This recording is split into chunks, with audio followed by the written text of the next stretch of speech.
你屋企最破財嘅地方，可能唔係大門，唔係廚房，亦唔係你張床，係客廳入面一個你日日經過，但從來冇當回事嘅角落。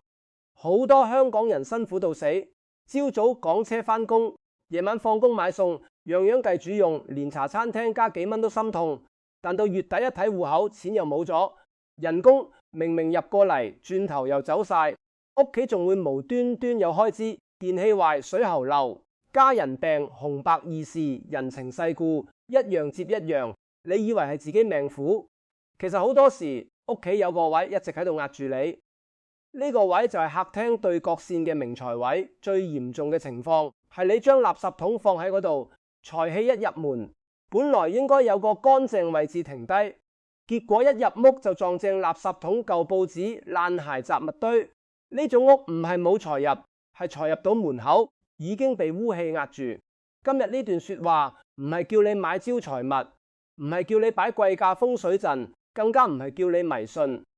我只叫你今晚返屋企做一件事，企喺大門口望入客廳，揾出客廳最入面、最穩陣、最容易藏氣嗰個對角位，然後睇清楚嗰度係乾淨定係亂，係有光定係長期黑沉沉，係放住一樣安定嘅東西，定係放住垃圾桶、舊鞋、紙皮雜物。呢一眼可能已經講中你屋企點解存唔住錢。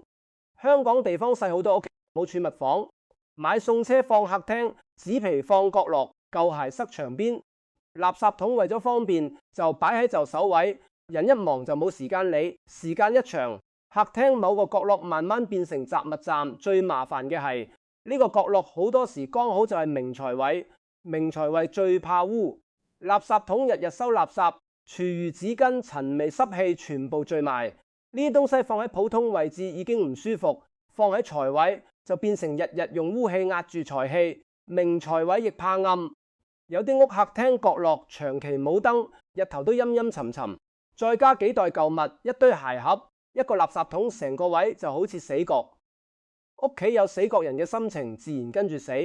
返到屋企一見到亂，個人會煩，坐喺客廳望住雜物，心會唔定，心唔定，錢就管唔好。呢個就係風水同生活真正相連嘅地方。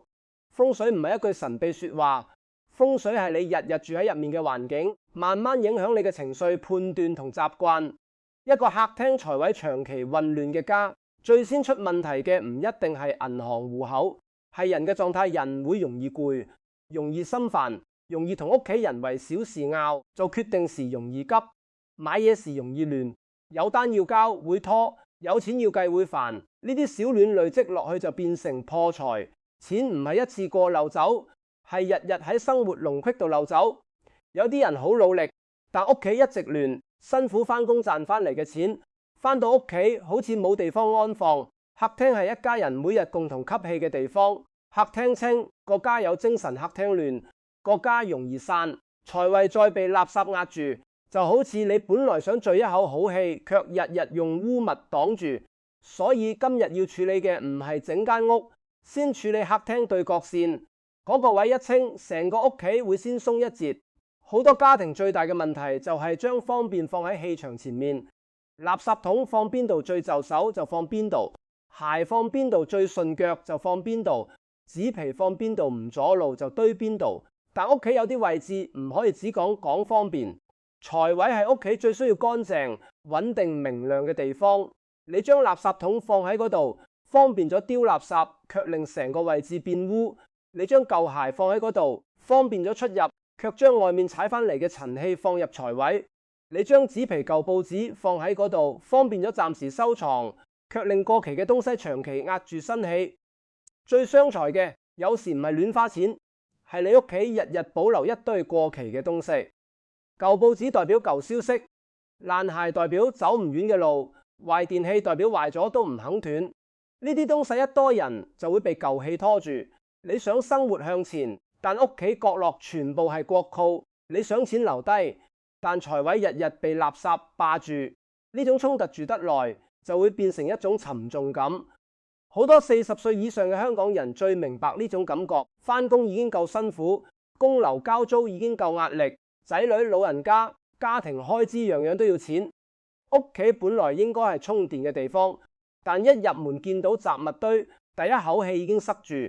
人喺外面搏完一日，返到屋企仍然見到亂，心入面會有一種講唔出嘅攰。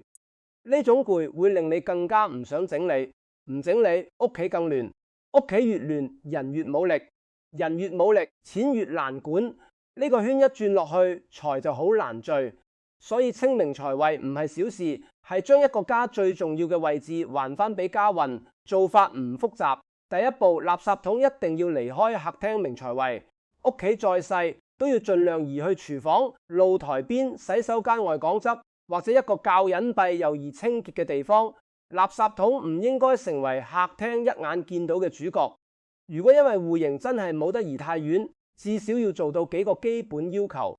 垃圾桶要有蓋，垃圾唔好過夜，桶身要常抹，附近地面要保持乾爽。垃圾有味，財位就無氣；垃圾有水，財位就有濕。垃圾一過夜，嗰個位就開始積污。好多屋企有一種霉味，唔係清潔劑唔夠香，係垃圾桶長期放錯位，再加上角落唔通風。第二步，舊鞋爛鞋要清走。香港人好慳，鞋未爛穿就唔想掉，但鞋一旦變形甩皮開膠，鞋底硬化已經唔適合再留喺客廳。鞋係每日踩出街嘅東西，鞋底帶返嚟嘅係街氣、塵氣、濕氣，放喺門口已經要有規矩，放喺財位更加唔合適。爛鞋最怕堆住，堆一兩對覺得唔礙眼，堆到10對8對，成個角落就變成污氣站。人一入屋見到一堆舊鞋，心情自然沉。客廳財位要乾淨，鞋就要歸位，常穿嘅鞋放入鞋櫃，唔穿嘅鞋斷捨離，爛咗嘅鞋唔好再留。一個家要聚財，最先要聚清爽，清爽唔係豪華，係少一點拖累。第三步，紙皮舊報紙壞物件唔好霸住財位。好多家庭會將紙皮留低，諗住遲啲賣；舊報紙留低，諗住有需要包嘢；盒袋舊電器留低，諗住日後可能用得返。結果日後一直冇嚟，雜物先越堆越高，財位變成倉庫，財氣就冇位停。最值得清嘅，正係你講咗好多次，遲啲先處理嗰堆東西。屋企唔係倉，客廳更加唔應該變倉。倉用嚟堆貨，屋企用嚟養人。一個家長期似倉，人會越住越麻木，麻木到最後會以為亂係正常。一旦習慣亂，錢就好難有秩序。單據唔見，賬單忘記，信用卡亂用，網購越買越多。呢啲同財位亂有一條好深嘅線連住，表面係空間亂，實際係生活管理開始鬆。財位清返之後，最明顯嘅好處唔係即刻發財，係你會重新感覺到屋企有一個位置係乾淨、穩定，見到光。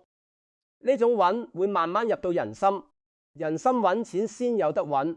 清走垃圾之後，財位可以點做？最簡單係保持空，唔一定要擺滿東西。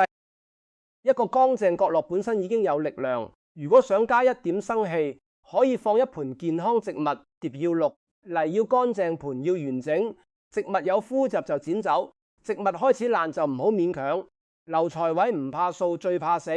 死入爛盆假花積塵，全部都會令個位沉。如果唔想打理植物，可以放一燈柔和小燈，燈光唔需要刺眼，最緊要令角落唔再黑，黑角落容易藏亂。一有光，人自然唔敢再亂放。你會發現光線其實係最好嘅管理，照亮一個角落就等於提醒自己呢個位唔可以再亂。亦可以放一個細而穩嘅矮櫃。櫃面要清，唔好轉頭又變成雜物台。財位最怕由垃圾位變成第二個堆物位。清完之後要俾佢留白，留白就係留氣。屋企有空位，機會先有位入嚟。人生都一樣。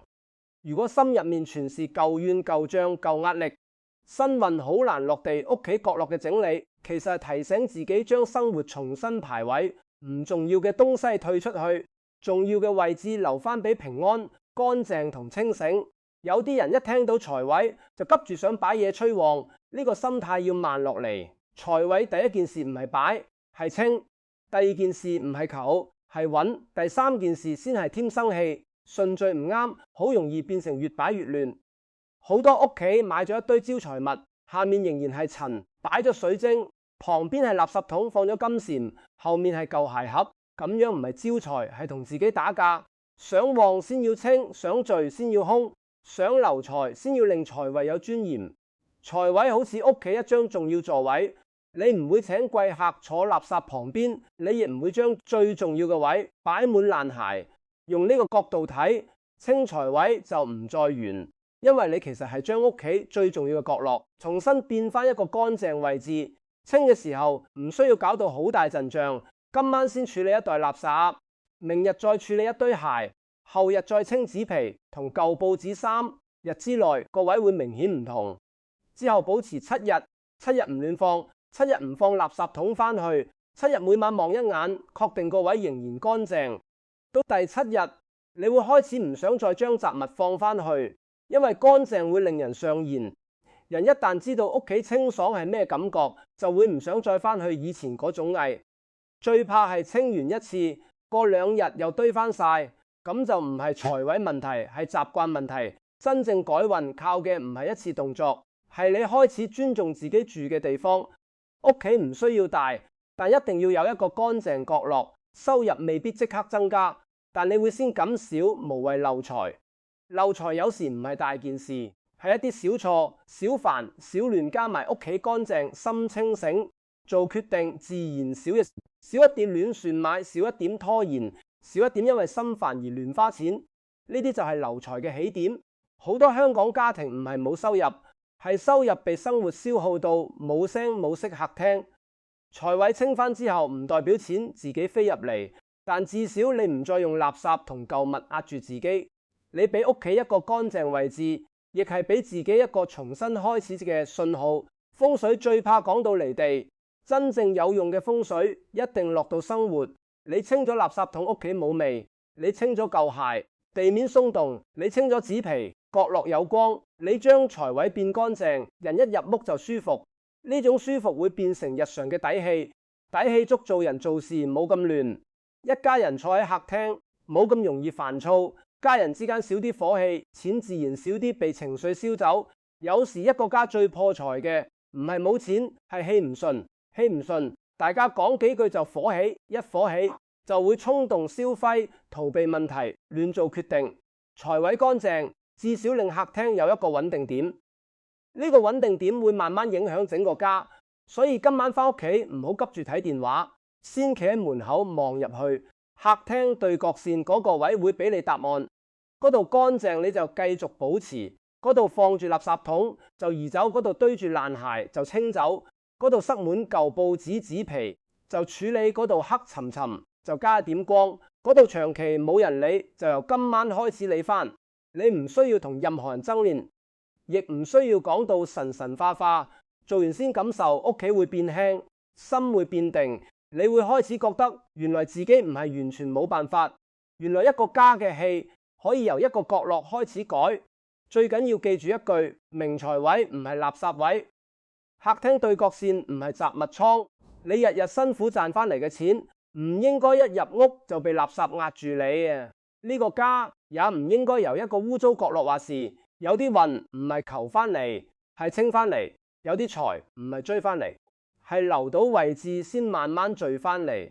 有啲人一直覺得自己冇財運，但真正問題可能只係屋企最重要嗰個角落已經亂咗太多年。今晚就做，唔好等過年，唔好等大掃除，唔好等有時間。你肯清一個角落，就等於同自己講，生活唔可以再被垃圾壓住。你肯移走垃圾桶，就等於同財氣講，呢個家重新有位俾你好好停低。你肯丟掉爛鞋舊物，就等於同過號講，唔再俾你拖住我。最後送你一句最簡單嘅話：家中財位乾淨，唔一定即刻大富大貴，但財位長期污糟，個家一定越住越沉。想存得住錢，先俾屋企有一個留得住氣嘅地方。想日子順一點，先唔好俾垃圾霸住最重要嘅角落。如果你今晚會返去檢查客廳對角線，就喺留言區打低4個字：清走垃圾，或者打低財位乾淨。呢幾個字唔係口號，係提醒自己從今日開始唔再將財位當垃圾位。屋企一清，心就有路，心一穩，錢先有機會留得低。